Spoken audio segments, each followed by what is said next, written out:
හොඳයි ළමයි. අපි බලමු මෙන්න මේ සමස්ත පද්ධතිය පොඩ්ඩක් ඉංග්‍රීසි වලට ට්‍රාන්ස්ලේට් කරගන්න. එයා නැගිට්ටා අලාම් එක වැදුනහම. මෙතන වාක්‍ය දෙකයි ළමයි. පළවෙනි එක්කෙනා එයා නැගිට්ටා අනිත් එක අලාම් එක වැදුන. මේ වාක්‍ය දෙක ළමයි බැඳෙන කන්ජන්ක්ෂන් එක සම්බන්ධක පදේ තමයි ළමයි මෙන්න මේ හම කියන එක.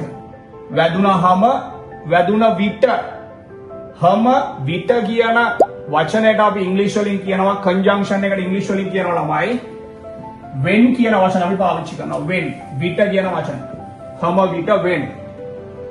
දැන් බලමු මේ වාක්‍ය දෙක වෙන වෙනම ගන්න. එයා නැගිට්ටා. ළමයි සරලව තේරෙනවා නැගිට්ටා කියන්නේ නැගිටලා ඉවරයි ළමයි. සිම්පල් පාස්ට් එකක්. නැගිලා ඉවරයි. ඒ අනුව සිම්පල් පාස්ට් නැගිට්ටා කියන්නේ මෙතන ළමයි අවදි වුණා කියන එක. S2 ඇරලා අවදි වුණා. මෙන්න අවදි වෙනවට කියනවා wake up. එයාගේ ළමයි පාස්ට් එක සිම්පල් පාස්ට් එක අවදි වුණා කියන එක අපි ඉංග්‍රීසි වලින් කියනවා woke up. WOKE. wake up woke up. හරි අවදි වුණා. ඒ අනුව මෙන්න වචනේ අවදි වුණා නැගිට්ටගෙන අවදි වුණා කියන ළමයි. මෙන්න වචනය he woke up. හරි. දැන් ගිය ළමයි මෙන්න මේ හම කියන වචනේ මැදට ගේන්න. මෙයා මැදට ගේන්න. දාන වචනේ when he woke up when. දැන් මෙන්න මෙතනින් එහාට පොඩ්ඩක් ලොජිකල් වෙන්න ඕන. තර්කානුකූල වෙන්න ඕන. පොඩ්ඩක් හිතන්න. එයා නැගිට අලාම් එක වැදුනහම කල්පනා කරලා බලන්න මේ වෙනකොට අලාම් එක වැදිලා ඉවරද නැද්ද? අනිවාර්ය ඉවර ළමයි. පොඩ්ඩක් හිතලා බලන්න මේ බලන්න. එයා නැගිට්ටා සමස්තය හිතලා බලන්න. එයා නැගිට්ටා. මේක උදේ වෙන්නේ නැති අනිවාර්යයෙන්ම උදේ වෙන්නේ නැද්ද මේක බොහෝ විට? එයා නැගිට්ටා. නැගිටලා ඉවරයි. අලාම් එක වැදුනහම ඒක ළමයි දැනට සාපේක්ෂව අලාම් එක වැදිලා ඉවරන ළමයි.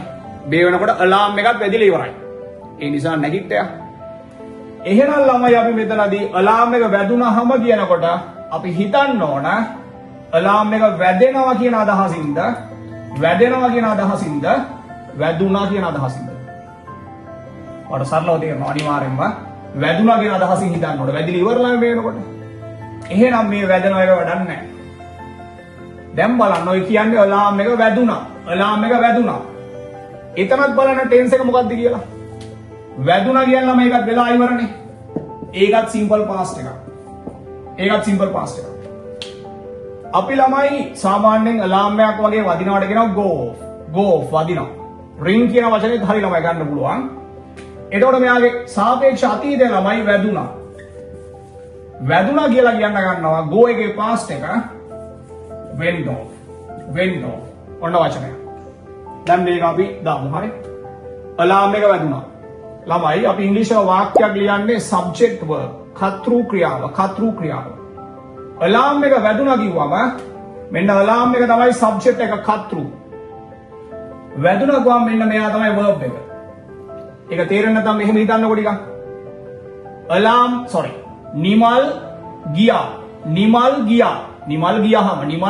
නිමල් ගියා.